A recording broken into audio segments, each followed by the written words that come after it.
Well, let's dive in, Reuben. So I was reading some of your stats, and I'm not going to claim to be someone who knows a whole lot about football, but you've got some impressive stats. It's more than 3,500 yards, 19 touchdowns, and 7-season career in the NFL. And then, of course, culminating in your Super Bowl win with the New York Giants in '07. So that's super impressive, but also like a lot of strain, right? Oh Physical, yeah, yeah. mental. How did I you mean, if you, cope with that? if you take from like the time you're a youth to all the time that you retire from the NFL, that's a lot of football. Yeah. So a lot of stress, a lot of anxiety, a lot of emotions going through that, and a lot of pain. To be honest with Yeah. you, just for me to be able to cope with it, I would just, you know, to be honest with you, I smoked a lot of marijuana. I Yeah. smoked marijuana, a lot of marijuana. I started as a youth, but not knowing what it was actually helping me out with, or actually helping me doing, or helping me do what it was doing for me. I had no idea, but later on, you come to find out that, whoa, this medicine is probably actually what kept me sane throughout my football career. Wow, that's powerful. That's a big statement. Yeah, yeah. So it's been a journey, but you know, the great thing about now is not being able to have the restrictions Hmm. as I was, in college or in the NFL or any of that stuff, as far as, being able to talk about marijuana, or even, smoking marijuana in general. It's a big benefit to be able to actually let loose, and be able to discuss what you feel about the plant. Oh yeah. And so yeah, and that's a big change. I think it was just in March of last year the NFL said that they weren't going to what was the wording? Yeah. It's, we're it, not gonna actually say that we're not testing for it, but we're not gonna actually test for it, or mess around with it. So there's a lot of ifs and buts into that, because I mean, if you recall, I don't know if you recall, but there was a football player that was coming into the draft, and he tested positive for marijuana, and with the new CBA or something like that, it wasn't going to hinder him, but it could have hindered him. So I don't know. So I don't know what their understanding, or what they're talking about, as far as if they're going to just turn a blind eye to it, or what they're doing. And it'd be nice if they just come out and say that, hey, you guys can smoke, do whatever you want. It's not hindering you. It's not hurting you. It's not affecting you in the football field. It's not, endurance or advancing your athletic skills or anything like that. So go ahead and do whatever you want to do. But they're yeah. not coming out there and saying that. So Yeah, the wording is kind of vague. They said they wouldn't yeah. suspend people if they tested positive, but they're only testing during like 2 weeks of training camp or something. Maybe. So you may not get suspended, but will you get fined? So I don't know what the Yeah. wording is about. So it'd just be nice, because it's not like a steroid. It's not like a HGH or anything like that, where it's enhancing your abilities, or helping you heal a lot faster, that stuff like that. It's just, it's a plant that doesn't necessarily do any of those things. So I don't. And if it's more of a healing process for you, and kind of a routine that you use to calm and keep calm, and relax, I would be all for it. I don't understand why they just don't come out and say that. Yeah. Well, do you see that at least change in the wording? Do you see that having a positive impact on players' lives? I do see it having a positive, because if you think about it, going back to Ricky Williams days, Ricky Mhm. Williams and Randy Moss and all those guys getting suspended, or Ricky Williams having to take a sanctuary and just leave the NFL all in general, just to go out and so he can be able to smoke his medicine. I mean, there's so many people throughout the years that have been suspended for a harmless drug, I would say. Mm. Yeah, absolutely. And so is that a big part of your work with Athletes for Care, is just kind of It, educating? It is. It is. We try to educate. Try to educate. I think, even with that wording, I think that a lot of former athletes are the ones who have kind of opened the door to the possibility of change Mm. within the NFL, and I think that they're starting to actually take a look and see what we're doing, and the work that we're doing in this field, And not only that, taking a look at the medicine and everything, all the work behind what's going on. And you know, that's the great thing about Athletes for Care, where it gives former athletes, not only football players, but all athletes. I don't care if you're a roller derby girl, it gives you a voice. And that's the important thing, is that we want to have a voice in this industry.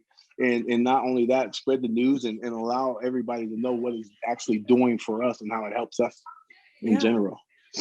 No, that's great work. And I'm glad to see more sporting organizations starting to at least relax around it. Yes. Yeah. You know, I'm actually friends with a couple of hockey guys, and they're actually doing great work too behind the scenes, and trying to get CBD involved into their organization.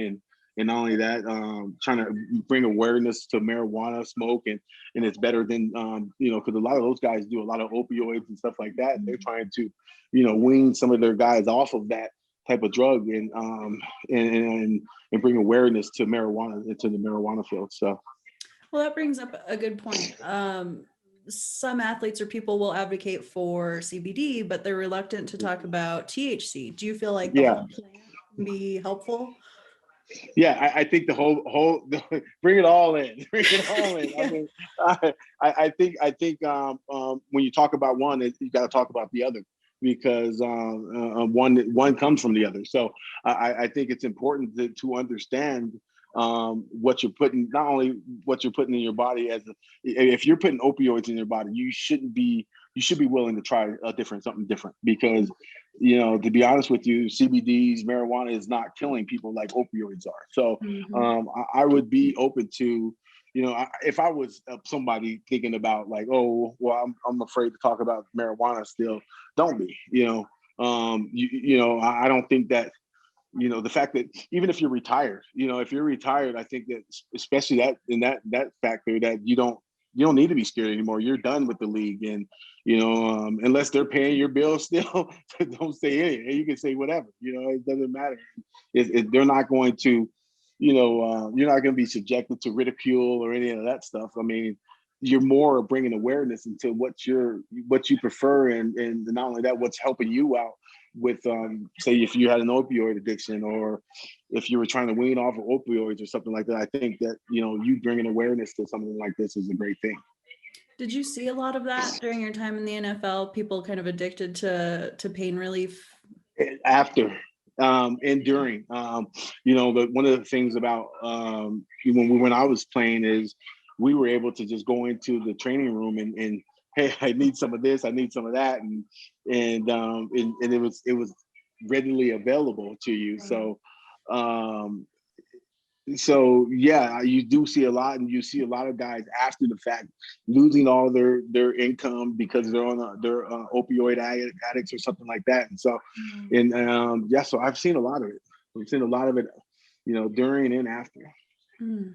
That's wild. Well, so do you feel that there are any drawbacks to cannabis use for athletes?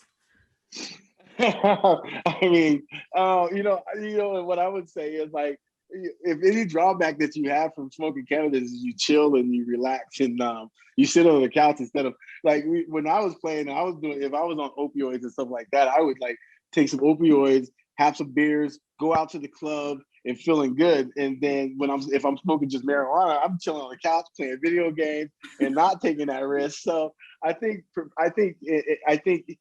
in the lighter side, I think that, yeah, I think that there is no really big risk to smoking cannabis. I mean, you know, as long as guys do it, understanding that, hey, I am a professional, and as being a professional, I don't want to go to practice where I'm smelling all like marijuana and, you know, drawing attention to myself in that way, because there might be other people that don't particularly like the plant, or particularly want to be around it, or particularly want to know that you're smoking marijuana while you're at practice and stuff like that. So I think that's the only drawback, is that if guys do something like that, you got to understand that you're still a professional.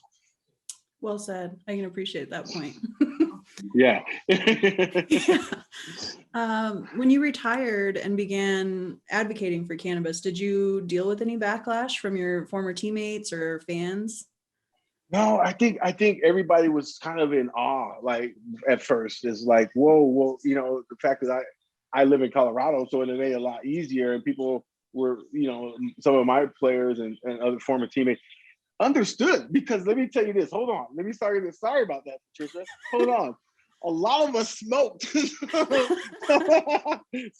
the backlash wasn't necessarily backlash. It was more like questions. Hey, dude, where is that at?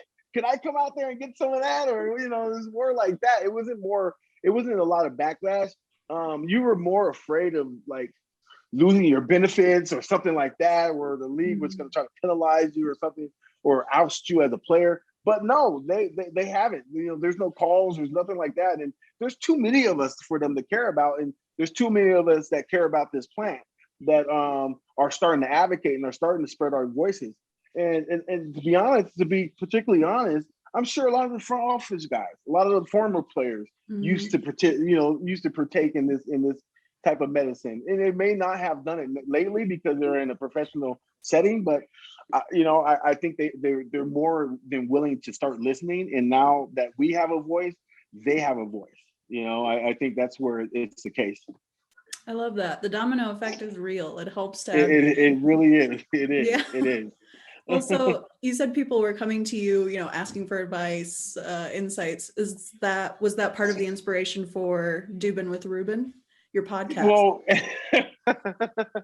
so my homegirl Bethany Simmons, man, she introduced me to Lisa from Lightshade, who's the VP at Lightshade, and we have lunch all the time, and one of the times we were like, hey, I was talking to Bethany about it. I was like, hey Bethany, what do you think about me like talking about like some of these products and writing reviews and stuff like that? And she's like, dude, we're gonna talk to Lisa about that right now. And Lisa was all aboard with it, and it took off that I had no idea it was gonna go this way. And it's been fun. It's been fun. It's a great marriage because when you're able to test free product and still kind of do what you love doing already, it's perfect for me. Yes. I love that. Have you had any big surprises testing stuff out? Like found anything surprising, like new tech or?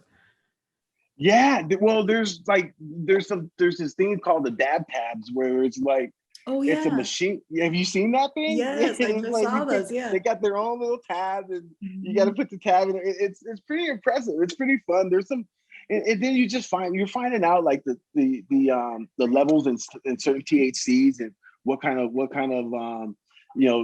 flower do you like? What kind of type of vape you like? Live rosin, the terps and stuff like that. Terpenes. I mean, it's just so many different things that are so readily available to you, and for me, it's bringing me a lot more knowledge about certain plants and stuff. And so far, my favorite is the Miracle Alien cookie. So I'm just gonna throw that out there. I don't care if it's live resin. I don't care if it's flower. I don't care what it is. It is great. All right, that's good to know. I don't know if I've tried that. I might check that one out. Oh, dude, it's so tasty. And the dab tabs are super cool. I just got to try those, I think about 4 or 5 months ago, but they're like little ceramic pellets, and they're, I guess, soaked or filled with your concentrate. Yeah, concentrates, yeah. And then yeah. you get, and it heats the kind of the tab up. And I don't know, it's an interesting idea. It's great. It was one of the things that I did try, and I did enjoy it. It was different. Let's put it that way. I still like, if I'm dabbing, I still like my torch and and all that good stuff. So it's a bit different way to do it. I like that. I liked the precision dosing of that for dabbing. Yeah. And then you do get to see a lot of cool tech. Like we saw the Rio, which is like a all-in-one kind of cool device. But check out Doobin with Reuben if you'd like to learn more about that stuff. Yeah, no, it's cool. I want to try the Little Wayne's pen now. I just heard about it. I know Lightshade got Little Wayne's pen, so I'm gonna go try that out next. Too cool. I'll have to check out that episode for sure. So can you tell me a bit about what you think the future might look like for athletes and cannabis in that intersection? I think what everybody's waiting for is to be federally legalized. And I think that's going to come soon. And I'm hoping it comes soon, because if it does, it's not going, the league's going to have to break their stigma. They're not going to, a lot of these professional organizations are going to have to break their stigma on it. And,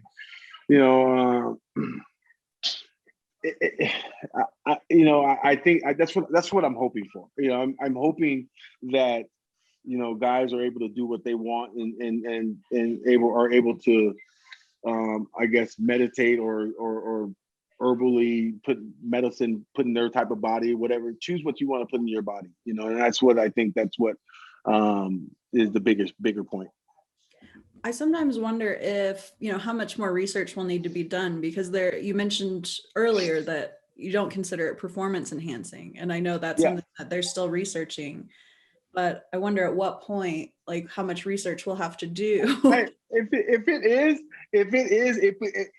is, I tell you what, if it's a performance enhancing drug, it brings you to the Matrix. That's about it. Everything will be moving in slow motion. That's about it. So, there were times where, I'd smoke before a game or something like that. And going in, you're like, dude, like, wow. Like everything's slower down. You're more relaxed. You're more calm. You're not, sort of hype and like, nervous and all that stuff. You're kind of, it's just more of a smooth transition into the game. Oh, okay. Yeah, I could see that. I guess lastly, is there anything else you'd like our audience to kind of take away from our discussion? If anything, just continue to bring awareness. It's funny because a lot of my neighbors come and ask me about, they've seen Dubin with Reuben, and most of my neighbors are in their like late 50s and early 60s. And so they're asking me questions and talking about Doobin with Reuben's, stay high. So, the important thing, if you enjoy marijuana, if you enjoy CBDs, whatever bring awareness to people that are asking. Don't, try to break that stigma, even to the older generation who kind of want to and don't understand and kind of are on the cusp of wanting to try something. Keep talking to them. Keep breaking, keep trying to break the stigma. Keep the awareness out there. And that's about it. I love that. Yeah, super powerful takeaway. Well, I really appreciate the opportunity to speak with you. I think I learned a lot. I know our audience will too. And this was so fun. Maybe we can chat again. I'd really enjoy that. Definitely. Thank you, Patricia. All right. All right. Thanks, Reuben. Bye-bye. Take care. Thanks. You too. Bye-bye. Today's episode of Cannabis and Tech Talks is brought to you by ACS Laboratory, the largest hemp and cannabis testing facility in the southeastern United States, providing a nationwide courier service for CBD and hemp samples. From potency testing and terpene profiling to testing for residual solvents and heavy metals, ACS Laboratory offers a wide range of tests from their state-of-the-art 20,000 square foot ISO 17025 accredited laboratory. With 21 Emerald badges 2 years in a row, you can have the satisfaction knowing your results will be consistent and accurate. Learn more about ACS Laboratory, go to acslabcannabis.com.